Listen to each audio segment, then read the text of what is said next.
me start the recording. Hopefully you guys don't mind my little rant and chat here.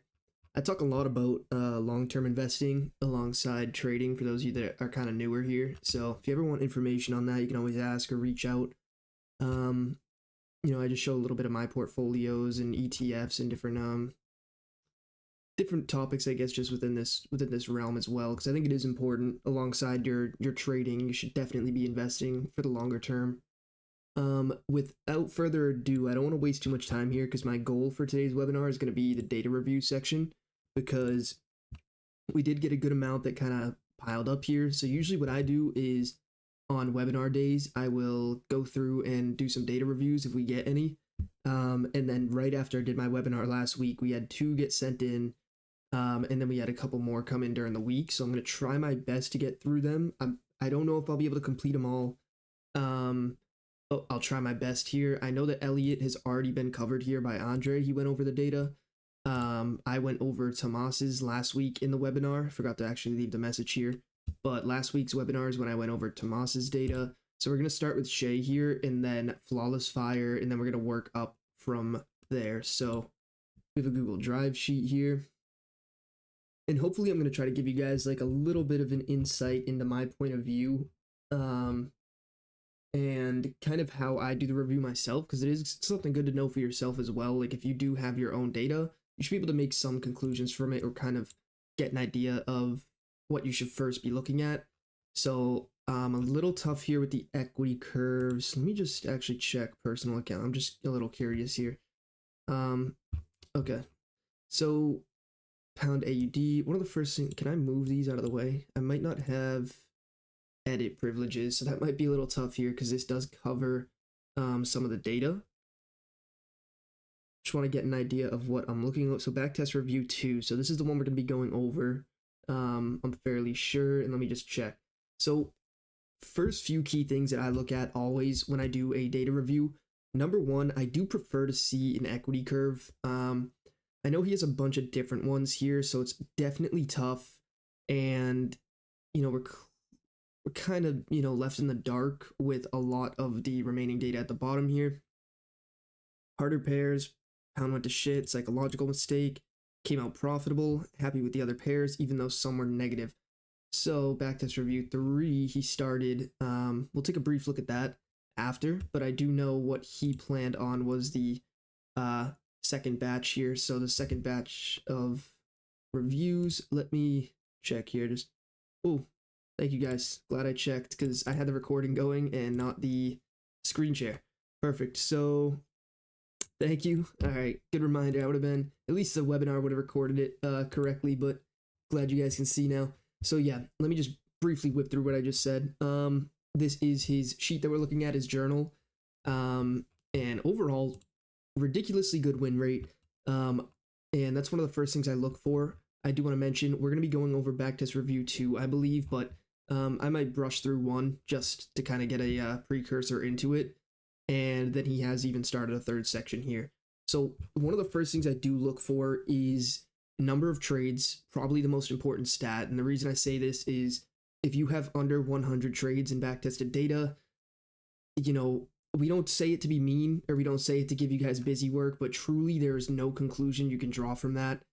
Just from a mathematical probability. Like if I go to flip a coin 10 times, there is a very slight probability that I could flip heads 10 different times. And does that, mean I should walk away and say that coin flips aren't actually 50-50 and that, I have a 100% win rate with heads? Of course not. The same kind of applies to 20, 30, even 50 trades. If I flip a coin 50 times, there is a chance that 35 out of the 50 might land on heads, the other 15 might land on tails. That doesn't mean that the coin flip is not 50-50. So the number 100, although it's a little arbitrary, it is our main goal, just from a probability standpoint, to give you enough repetitions so you get a better understanding of your edge without it being flawed from too little repetitions. So 123 wins, 86 losses, fantastic data here. I personally find that the more repetitions or the longer term, your win rate with the break even included, keep that in mind. So with break even included, will land around that 58 to 60% level.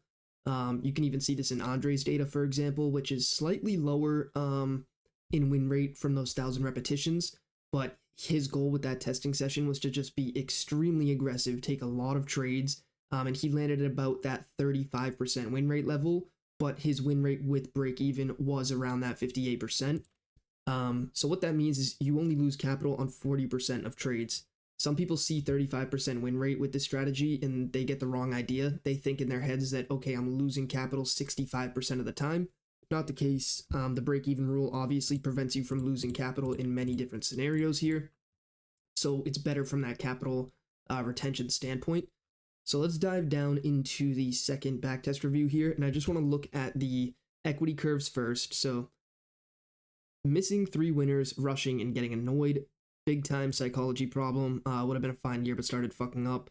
I will say, if you ever feel some type of annoyance when backtesting, you need to take a break. You're over testing very likely, and it's just going to lead to worse results. For any of you athletes there, I know, if you've ever gotten frustrated before a game or from practicing too much, you're going to play worse, you're going to perform worse, forget the fundamentals. Same thing applies in trading. So definitely take a break or do shorter sessions would be my recommendation to Shay. If you find yourself backtesting for over 30 minutes sometimes, in my opinion, it's going to start going downhill from there, simply from a focus standpoint or even that frustration coming into play. Regardless though, 33% win rate looks really good here. 13, definitely a little rougher, but only 23 trades, so it's possible. And then we have 37, another fantastic win rate. 0%. But only 14 trades, so also still possible. No hesitation, bad year, trades are fine. He said good year here, 50% win rate on that one, it's great. Few mistakes, but bring it back, 35% win rate. So overall, based on the average of these, the win rate does look fantastic. A little bit of worse sessions here, but this is another scenario I talk about where, if he can walk away from a session with a 0% win rate, of course it's a very small trade sample, so it can happen. But walking away from it and being able to say it was just a really rough year and the trades were fine, I think that's important as well. So I do want to look at, these ones look fine to me, and I do want to get through some reviews today. I'll look at the 13% win rate because he says missed 3 winners and getting fairly annoyed. So we'll take a look at some of these trades, which right out the gate, I see nothing wrong with that winner or that loser, nothing wrong with this one as well. So the trades to me, just want to make sure they all look relatively good. They all follow the rules, of course. This one's a little odd because the tap in here. I can see he probably assumed that this was the break of structure and did not count the wick, so then he ended up taking it after, which I think is valid. Let's go to some more of these losses down here. So this is where I definitely, it gets a little more confusing. Number one, there's no clear established trend here. So if there's no clear established trend, I try to avoid trades that don't have a significant sweep on liquidity. For example, if he wanted to take his trade from this range high and this range low still, I think it would be a little more valid because he's covering an area that swept liquidity. So your stop loss should in most cases be at the area where your liquidity sweep is present. And the reason being is, fundamentally speaking, when we look for that sweep on liquidity, it involves institutional involvement to create that area, and we expect price to come back to it, mitigate those orders that they created, and then go and run with the expected trend. So that is something I would prefer to see is maybe this high covered with this trade, but the general idea is okay. But without a sweep, I do like to see a better trend. You want to be following trend if you're going to be taking trades without sweeps. This one's not bad either. It's just also a very sideways market. That's a good trade in my opinion. Nothing wrong with that one. So the trades don't look too bad from my perspective. This one here, I feel like I took this trade. I don't know when this is, but I do feel like I took this trade right here. Break a structure up, tapped me into entry, and then broke even here, and then ran TP. I feel like I remember this one on my live account. But the trades look pretty solid. I just clicked on that one. So one of the first things I will say when he talks about the psychology issue here is, number one, the trades aren't too bad. I definitely recommend avoiding consolidations. Like if price is very, very sideways, try your best to avoid those situations. But overall, I don't think the data is bad. It's definitely a rough losing streak in this scenario, but such a short amount of trades and clearly profitable amongst the two here. Now, this is the most significant part. I talk about this a lot. Let me actually put this over here so I can make sure I'm catching any questions from you guys. And let me double check that the recording's going.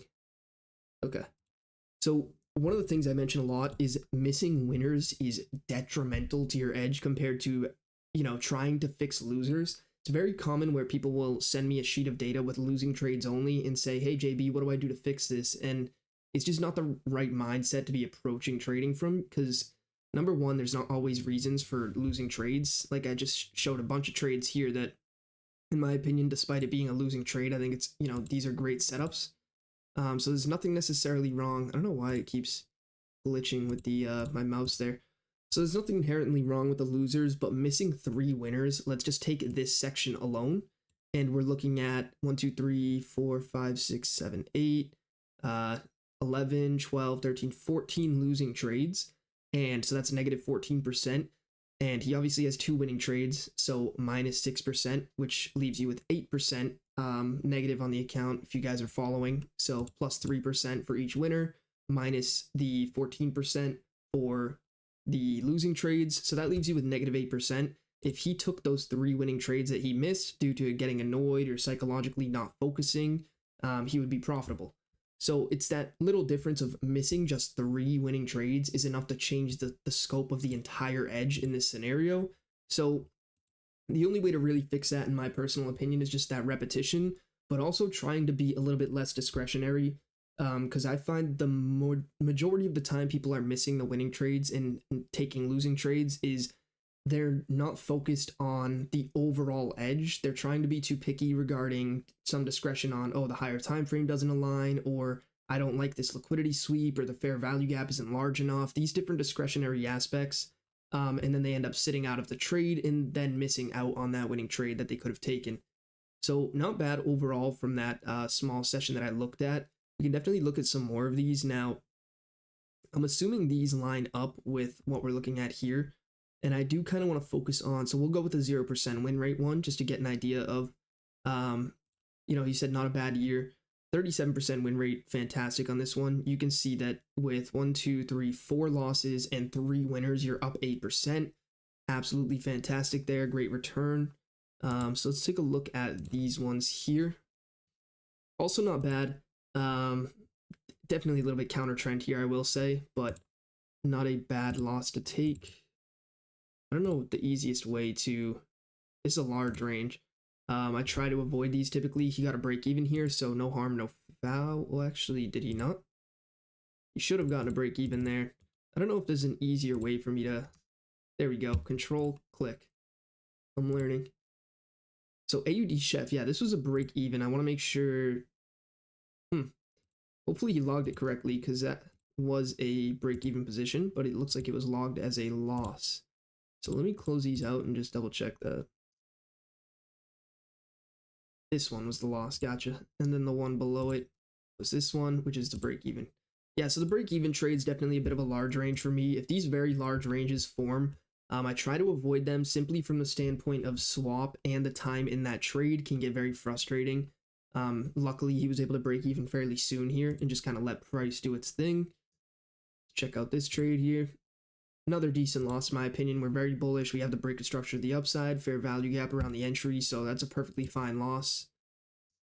I don't know what this is. This is a spark line, but I don't know why it's there. Another good break-even position. Bearish trend overall. We have the liquidation up there. The fair value gap's definitely a bit ugly in this one, but the range overall fits, and it's a break-even position. Let's check out this one here. Not a bad one either. Definitely just some sideways price action, which, can be very frustrating to deal with. I typically try my best to avoid sideways price, but it's not a bad trade to be taking. And then we'll look at one more down the bottom here. Also some very sideways price action. So I think one of my main pieces of advice is, if price is really consolidating and moving sideways, I try my best to avoid that, because you'll find yourself taking more losses than you need to. And also in the scenario that price is trending like this. I like that he went for the buy position overall, because I think realistically we could see price was moving bullish, then kind of fell into this sideways pattern. We never took this low and we never broke this high. So let's draw that out actually for you guys. So we have the higher highs and higher lows here forming all the way up. This is the one that breaks structure here. This is your lower low. Don't make the mistake of assuming that this is a lower low. It's not, because this is the one that broke structure. And then the lowest point before this structure was broken again is this low here. And then another higher high. And then between this higher low and this higher high, we never quite broke any more lows or highs. So technically speaking, this internal trade was a bit of an uglier one to take. I try to avoid those types of scenarios where if we are in a range and we have not invalidated a high or low, we're more likely than not sideways, and I try to avoid that price action. Definitely can help the win rate a little bit there. Overall, not a bad year. I would agree with him. Most of the trades look really good. Sometimes in scenarios like this too, you might find that you could have even missed a winner or two, and simply by missing a winner or two changes the scope of that entire data. And then everything else looks pretty solid to me. I have not much to say about this data. I like the overall win rate here of about 30%, 109 trades taken. But, you know, when you go in, yes, let's see, he even has his own takeaway. Harder pairs went to shit, still came out profitable, happy with the other pairs, even though some were negative. So I agree fully. I think the data looks great here. You could see it's profitable over that longer term. So what is that? 19 wins, 45 losses. So I'm trying to do the math in my head. 19 times 3 should be like 57 minus 45. So that's like a 12% gain within that year there, which is pretty good considering, you know, it's not even too many pairs. He only did, what is this, 7 pairs here out of 20. So, you know, 7 out of 20 pairs with a 12% return. Oops, I might have done. But 7 pairs with a 12% return is great considering we trade about 25. So if you extrapolate that data out, you're looking at really good returns. And overall, I like this cumulative section here with the 58% return. So personally, for me, Shay, there's not much that I would criticize here. I think it looks great. And then even your next testing session here, 25% win rate, profitable overall. And then another 20% win rate. So it does look really good to me. And I like this cumulative image specifically. This one's even better. I mean, your first session was 38%. It does go to show that discrepancy though. Win rate wise, like, you know, just because you tested 100 trades up here with a 38% win rate and then tested again with a 29, it doesn't mean that you are like getting any worse. Some people have this idea that, oh no, I'm getting worse now because I tested another set with a lower win rate. Take the 30% down here, add it to the 38% up here, and you're averaging like 34.5%, which is right on par with someone like Andre who tested that 1,000 trades of data, right around that 34 to 35% level. So great data overall. Not too much more to go over with this. I think it's fantastic. The trades look good to me. So we will move on to another data review here. Let's go hop back over here, check that one off. And I will, at the end of this, I'm going to post this in live sessions, obviously, with the other sessions, but I'm going to try to timestamp each review that I go through. At the end, I'll send the link and then timestamp it so everybody can kind of get to their review pretty quickly. So Flawless Fire, we're going to read this through. So I hit 100 trades, variety of pairs, check in before continuing. I briefly looked through this, by the way.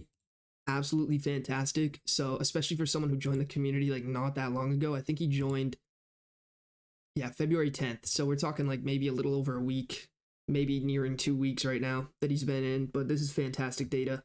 Haven't tested all the pairs, included the ones I have so far. Win rate is a bit high, level out. I think I would agree with that. Partly due to discretion based on concepts, external liquidity sweeps, following the trend. I think that's a big one. Avoiding barcode price actions. So similar to what I said in Shay's data review, reviewing that kind of very sideways price action, that ugly looking price, definitely important.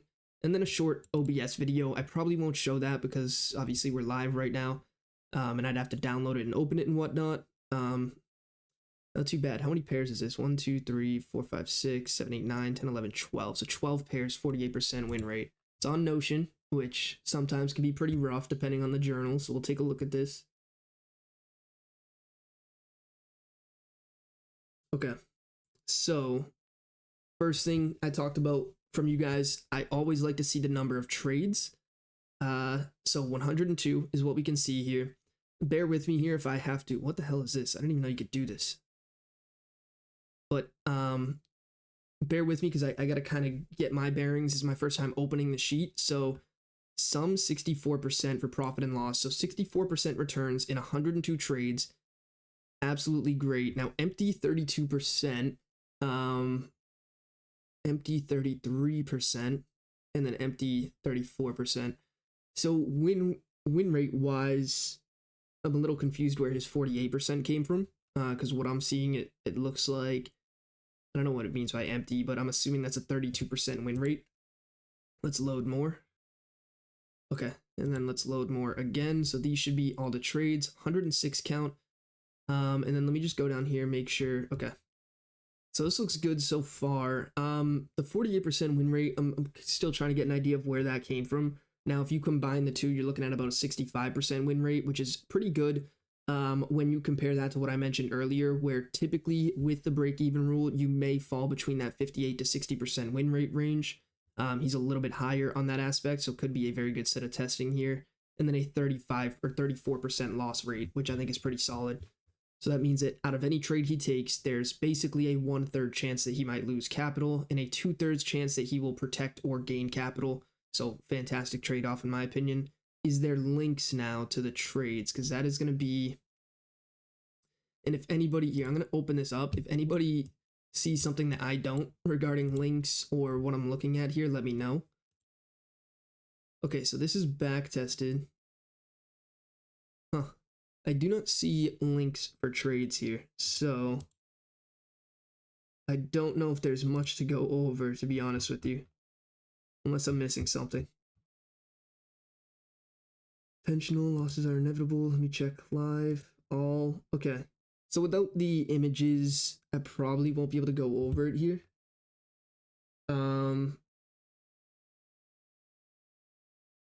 But regardless of that, I think the data I'm looking at is fine. I just want to make sure. So EuroCAD, these are the pairs he mentions, JPY, yeah. So overall, not too bad. 106 trades. We're looking at about, so 1 full year. So definitely a little bit more aggressive on the trades if I had to guess. I wish I could see images here though. Just want to make sure I'm not like missing it because I don't navigate copy to clipboard. Yeah, so maybe not. Maybe we don't have trade images here, which is fine. But data wise, I think it looks great. Let me check chat, just make sure I'm not missing anything. Here we go.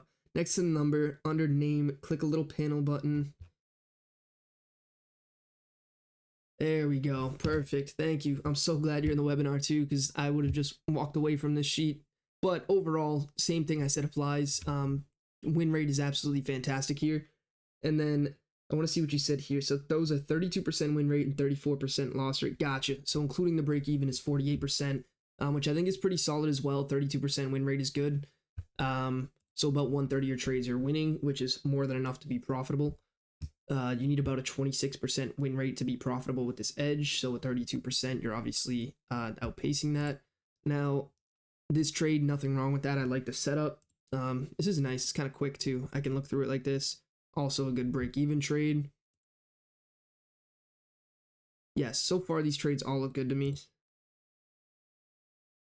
Following that trend there. So this kind of goes into that category I talked about. If you're not going to use liquidity sweeps in some cases, just make sure you're aligned with that trend and really just following your higher highs and higher lows. And these are the setups that I found are higher probability.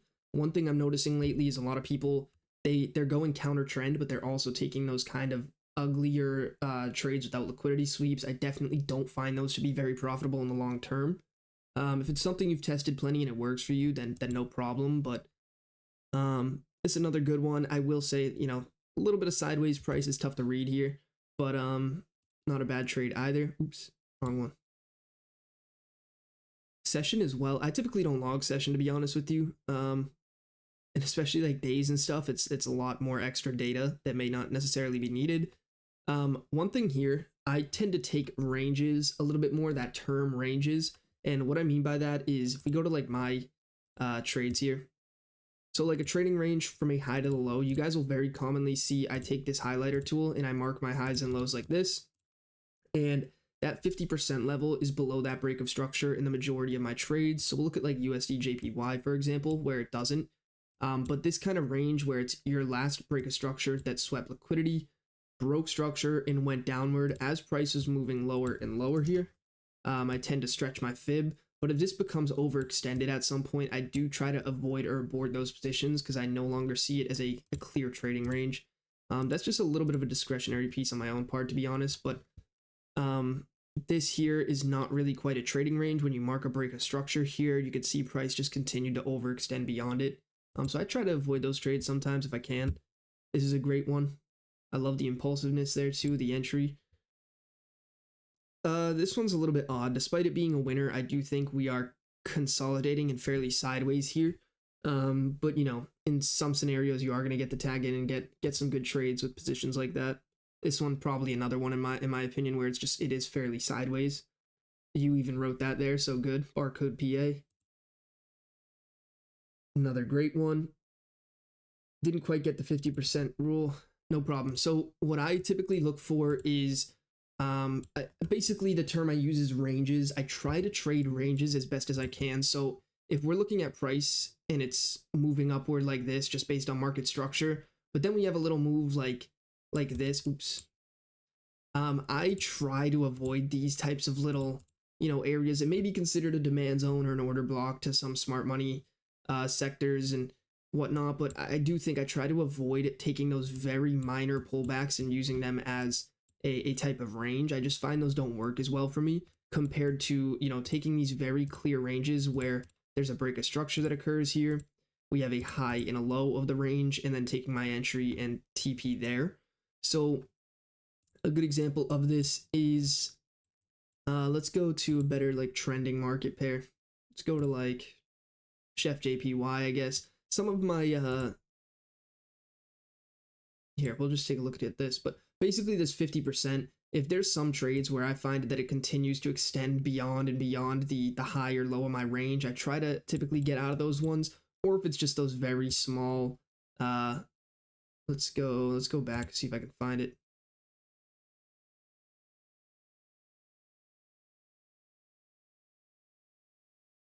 Can't find it now. These ones here. So like when it's a very small type of movement, it's not really a larger trading range. Like this one previously, we have a great long pullback here and a break of structure, but obviously we just missed. If it's a very small pullback like this, not much momentum, which is the key, is that momentum or impulsiveness. I try to avoid these ones, but not bad. I mean, like the other one I saw as well from earlier, I don't know if I'll be able to find it. This one's kind of another example of that, where it's just a very slow and small pullback to be considering in a trading range. I don't think it's bad though, because I think the fundamental thing you have to look at here is, was his win rate profitable? And it was. So eliminating these tiny little scenarios isn't necessarily going to be a huge advantage to his edge. I think this trade looks great to me. Another one that looks good. This one is a little bit tough for me, only because I would argue it's kind of counter to that higher time frame movement that we're kind of seeing here, or that overall bullish trend, but it's not a bad trade. I like that one as well. So yeah, not too much standing out. Oh, we changed the candles here. Yellow and black. This is a great trade in my opinion. I love these trades where it's a very, very clear break of structure in a range, huge fair value gap, and we're clearly trending bullish. Very quickly tap into it and run to TP. I love those types of setups. It's another good one. Oh, someone was testing on FX replay with yellow and black. Interesting. But overall, I think this data looks great. I really don't have too many words of advice for you. Now, I know that you're somewhat newer to the community, so one thing I will mention is inevitably as backtesting continues, you're going to just kind of gain your traction a little bit with your edge. It's very, very common. So, you know, if you test a scenario like this and have this type of data, as you go further on, like you said, the win rate might kind of adjust itself. I think you might even see some improvement on win rate though, based on the range that you're at, simply because you're kind of writing your own little notes in here. You drew your own conclusions, which is very, very important. You tested the 100 trades and you didn't just say, okay, my win rate wasn't what I wanted it to be, it's not working. you tested it and you said, okay, I think my biggest key points is I should avoid barcode price action was something you wrote down. And I think just drawing a simple conclusion like that from 100 trades, going into your next session, knowing that that was a weakness for you and fixing it is enough to kind of see that win rate marginally increase as you go longer and longer. So I think it's fantastic. Overall, your win rate looks great too. So nothing too much stands out to me here. I think 32% is good, but I think it will definitely see an increase over time. I'm going to look at some of these note ones though, for you. SL not pivot, choosing high by LS. Just kind of curious what choosing high by liquidity sweep. Okay, so I would agree with that as well. Yeah, I'm near another 100 and been focusing more on recent trend. So I'm assuming what you mean here is choosing high by the liquidity sweep. I would agree with this. I always prefer to choose the high that swept liquidity compared to if you were referring to putting your stop loss here. I would not really agree with that. So I agree with that little note there. SL not pivot. Let's see what this is. Not quite sure, but one thing I will say, closer to 38% win rate. Absolutely fantastic. So you already saw a pretty good increase in win rate alone. And I think a lot of that, you know, obviously, as you mentioned, it could just be some good data, but a lot of that is being able to test, draw your own conclusions, and then retest again. Doesn't have to be the same year or whatever, but you're going to improve the more you backtest it. At the end of the day, backtesting is practice with your edge. And if you really want to master a trading strategy, just continuing to backtest it, draw some conclusions from it. Don't go overboard with it. Don't go crazy. He's basically just tested and found, okay, when price is sideways, I don't perform as well. And taking that and going to the next session. Don't go too crazy. Don't be the person who starts measuring different things or, you know, trying to focus on these very niche details or concepts, but just very broad ideas, like, or even the idea of simply testing 100, going again and testing another 100. You're going to be better at spotting setups, spotting winners, and it's going to increase your edge overall in your win rate. So without further ado, I mean, this data is fantastic. Not much more to look at here. Obviously you watched it live. I'm still going to go and put it into the data reviews, just to timestamp and everything. And then with that second set of data, feel free to send it whenever you're finished, because 38% win rate is fantastic. And obviously a good increase on this one we're looking at here too. So we'll check this off. And then next we have Marco here. So 196 trades, RR of -4. So this one's going to be definitely a little bit rougher. Please let me know your thoughts. Reviewed my data, which I really appreciated. So maybe best for Andre. So he requested Andre, so I'm gonna actually skip this one and I'll shoot Andre a message after this. And then hit another 100 trades. Let's take a look. Back test.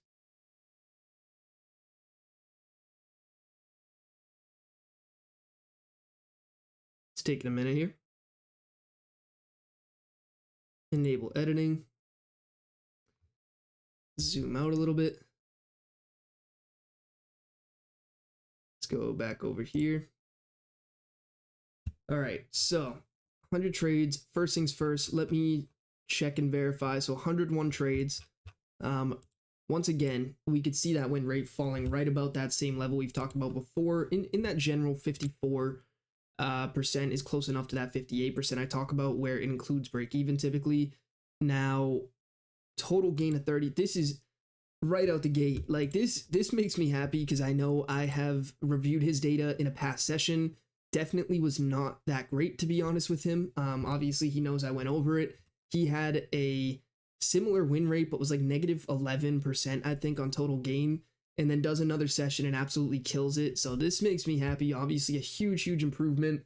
So I'm very proud of this. 55 wins, 46 losses, 54% win rate, but a 32% gain. So absolutely fantastic here. We'll take a look. Skip verification. I don't know why it says that. Yeah, great trades too. Oh, this is an Excel sheet, so I wonder. Yeah, that's fine. I'll just switch back and forth. But I don't know what total pips is. I do want to kind of, one thing I like to do just for my own personal preference is I will go and grab this column here, and then I will go to insert and then a line chart, 2D line chart. We'll go ahead and drag that up top there if we can. Oops. Manually making an equity curve, essentially. We'll put it here. And then let's drag that a little larger so we could see, and then we're going to adjust the balance here to 100K, and beautiful. There's nothing bad to say about that. Absolutely fantastic equity curve here, super clear. Let me make sure I got chat open again just to make sure there's no questions, but super clear. We can see very clearly profitable. And the thing I like here as well is you can see this deep drawdown period right towards the end. I love this because you can see how deep of a drawdown that is. We'll actually go find it in the data, but then look at very quickly after with just a few winners, and he's right back up to that value and surpassed it. So super important. I always say all the time too, for those traders on a live account, seeing a drawdown period like this occur where it definitely hurts in the moment, psychologically it's tough to get through, but then having just a few winners come and wipe all that drawdown out and then surpass it, it's huge mentally, and it's a huge improvement. So this is great. Everything I'm seeing here is great. He is vastly improved since the last time we did a data review, so I'm really glad about that. Let's see if we can find that drawdown period. So it looks like it starts around like trade 59 and ends around like trade 85 or 87 or so. So I'm going to take a look at that. It's right about here, it looks like. So these losses in a row, we'll just take a look at some of these trades. Yeah, nothing wrong with them though. Oh, I got to keep switching back. I got to get used to that. That's a break even, a winner. Yeah, nothing wrong with any of these. This one here, oops, I think I just clicked on an ad. Someone messaged, was at negative 8% of my funded, recent UJ and NJ saving me. I think it's huge. Like mentally, it was like, it's a pivotal point, at least for me. I remember like pivotally, I had a 7% drawdown on an old challenge. This is back when I traded with firms, but 7% drawdown on like an old challenge, and then 2 or 3 winners completely wiped it out, and I was in profit. And then I scaled in and took a 4th winner in a row to pass a challenge. You know, just one of those things where it's like you're in the gutter, the probability, you know, it's just at that low point in the equity curve, but then a few good winners in a row and it completely changes it around. Only thing I'll mention about this trade before I skip over it, I don't like, you know, the fair value gap way towards the bottom of the range here, almost after the break of structure. I don't typically like those ones. I'd like to see a fair value gap, you know, inside the range typically, especially if price is sideways like this. But it's not a bad trade overall. Not bad either. Follows a trend, break a structure. This one a little bit tougher, only because when I look at this, what I see is a higher high, higher low, break a structure, and we're kind of stuck within this range low and this range high.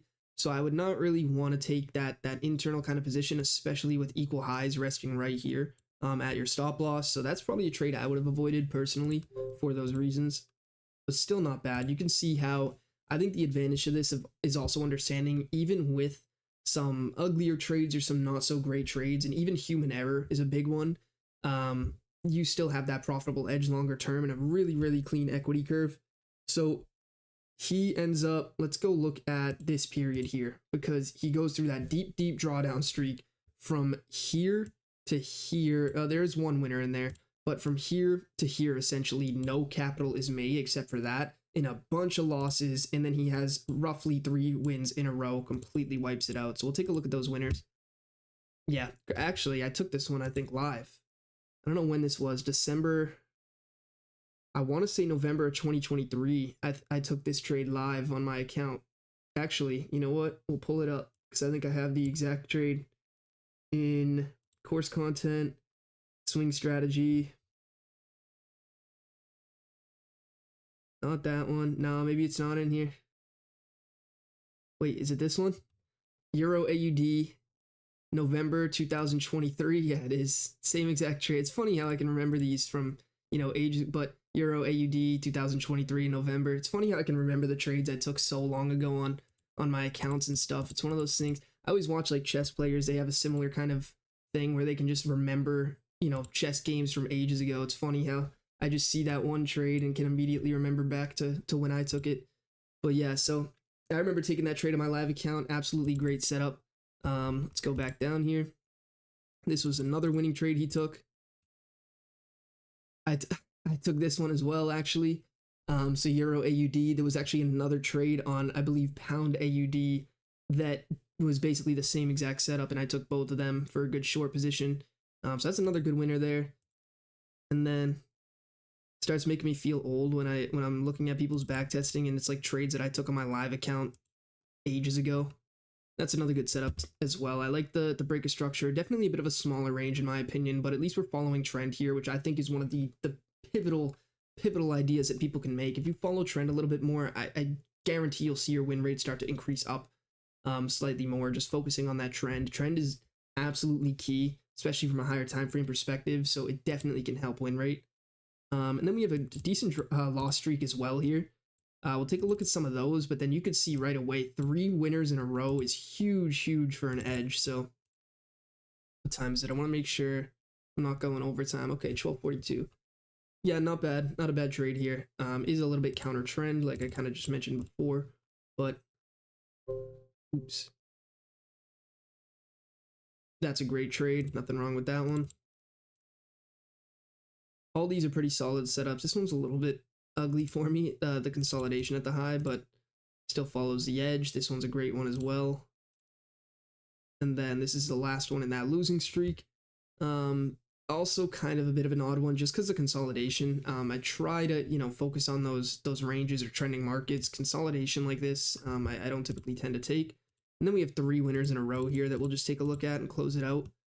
Great trade. I like the reversals here because of the impulsiveness. We see a very impulsive move down and then a very impulsive bullish move. I feel like I took this one too on my live account, but very impulsive move down, very impulsive bullish move. So these are the types of ones where a clear liquidity sweep is seen counter to the trend. So counter trend trades are something I find people are struggling with a little bit more. If you see very clear and impulsive sweeps on liquidity and then a strong break of structure, these are the ones that I find actually work fairly well with the liquidity sweep and a shift in trend. So that's a good setup too. Take a look at this one. This one's a little bit ugly, I won't lie. But we are actually, I took this one live as well because I remember how close it came to stop loss, but sweep on liquidity, break of structure. And then price taps in and takes forever to close out. I actually believe I closed out on my live account somewhere in this wick simply due to swap. And price was so close to hitting TP anyways. I closed it out early. But yeah, you can see it eventually runs that TP. I absolutely hate trades like this, and I'll be honest, this is a scenario where you can't do much about it. I always talk about trying to avoid these large ranges if you can, or those slow consolidating ranges. Not much you could do here. It tapped in very aggressively, moved bearish very aggressively, but then just kind of died out. So it's one of those ones that, I got lucky by closing early back then, but still not a bad trade. And this was another great one as well. This is the one that I took. So maybe I was incorrect, but I said Pound AUD, Pound NZD is what it was, but the one that I took similar to that Euro AUD trade that we looked at, this one here. But overall, not bad. The data looks great. Super happy with the improvement here. His last data, I wonder if I can even pull it up just to show you guys, because super impressive. Data reviews. Let's see. Where is he? Right here.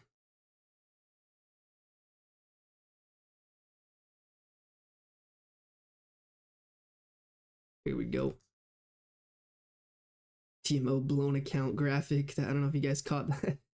I have an editor we just sent a advertisement to, and one of the parts of the script we wanted to show like FTMO blown accounts because it's a part of the script where I mentioned like traders blowing accounts for 6 months to a year, blah blah blah, and he was like, "What the hell is FTMO?" So I gathered some graphics to send his way. But kind of what I was saying from before, this is his previous review. I did this in a webinar. He took the adjustments and improvements I made. This is what makes me super happy to see. We're looking at 52% win rate, which is good. But one of the main things I went over in that other one is this includes that break even. So what it told me is that number one, he was probably missing a lot of winning trades, but number two, he was taking significantly more break evens than he was winners. So overall, despite the good win rate, he had a negative 11% drawdown on this data overall, which, is not obviously not ideal. But then I gave some good feedback here, I guess. And then obviously his second time around, 32% gain in 100 trades as well. So I'm super proud of this. took advice really well. There's not many trades that I looked at here that I would disagree with. I think they all look great. So huge improvement. And then obviously keep going, keep trading the way you are. And one of my biggest takeaways is obviously use that data that you have here as a concrete backbone to your live trading. Remember to kind of look through these trades or maybe even save the images and just remember and lean on the profitable data. Some people, they tend to backtest, they collect great data like this, but then when they get to a live market, they almost throw that on the back burner mentally and just kind of forget about it and sink or swim in a live market. Use the conclusions you made from this testing and even your past testing of what didn't necessarily work. Use the changes you made, the conclusions you drew. We talked about Flawless earlier in the webinar where he decided maybe avoiding barcode price action or sideways price was good for him and would increase his data. And then obviously he goes and retests and has a much greater win rate because of that. That's essentially all trading is about. Those minor details, you backtest, you practice your strategy. If you stick with the same strategy and continue to backtest it like this, like we're seeing these people do, over and over again, increasing their win rate, increasing their edge, and then eventually, you get to a point where I would argue if you're in this general ballpark here, 32% gain, 54% win rate, you don't even need to be too hard on yourself and try to over optimize. I would just let it play out at this point. Let the edge ride, do its thing, trade live, and if you get to a point where you have a profitable edge, I hate to use the term, but it's almost like a money printer. You hop into the markets, you continue to scale into a personal account or funded accounts, and just trade what you know. Try to avoid over optimizing, try to avoid stepping on your own feet. Psychologically, it's going to be your biggest battle. You're just going to have to battle your psychology, stick to the plan that you know that works, that you've collected the profitable data on, and you'll see that money come in longer term. So absolutely fantastic reviews today. I'm super proud of the improvement here. Marco, if you're watching this, I'm gonna message Andre about this, have him go over it, because he said he loved his feedback. So it's really good for. Let me see here. I have a new message I didn't see. This is from Luke's data a while ago. I guess I never clicked on this. But any other questions that you guys have for me before I close out the webinar here? A little bit early, but let's drag this over here. I'll pull up my trade chart. About to get tapped in on AUDJPY here. Can you quickly look at my data? Yes, I can. Is it the one in data reviews as well? Where is it? This one. Let's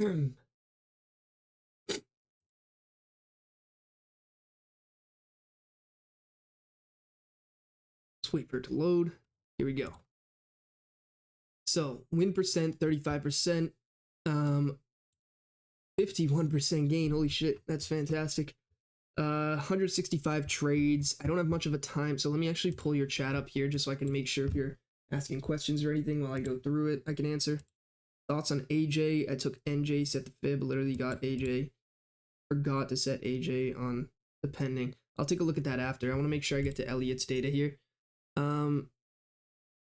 35% win rate. Is that including break even? So it looks like H1 to H.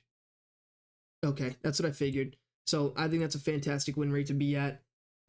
Huge improvement as well. I remember going over your data before. This is fantastic gain. Great win rate without the break even. I would agree. If you wanted to add the break even, I think. Oh, I see. Because you didn't put it in this section. Makes sense. But yeah, that's a great win rate overall. Let me map your equity curve too, because I think this is one of the easiest ways to visually see the account growth and improvement. So let's go here. We'll go insert line chart. And then we'll go ahead and drag this back up. Oops, I don't know what I just did there.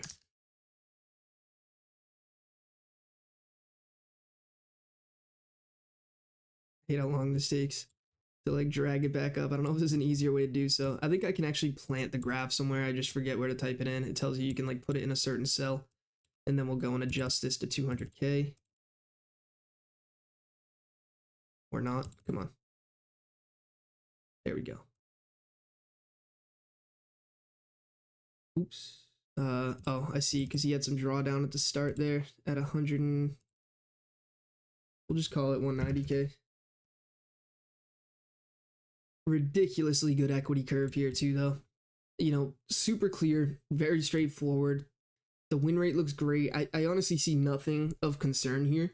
I won't even dive into the trades too much because I really don't see much. I'd like to get an understanding of the time frame here, if you don't mind telling me if you're still in the chat there, because I do see a bunch of trades on AUD CAD and Euro JPY, so I would assume it's more than just 1 year on these pairs, but super clean equity curve here.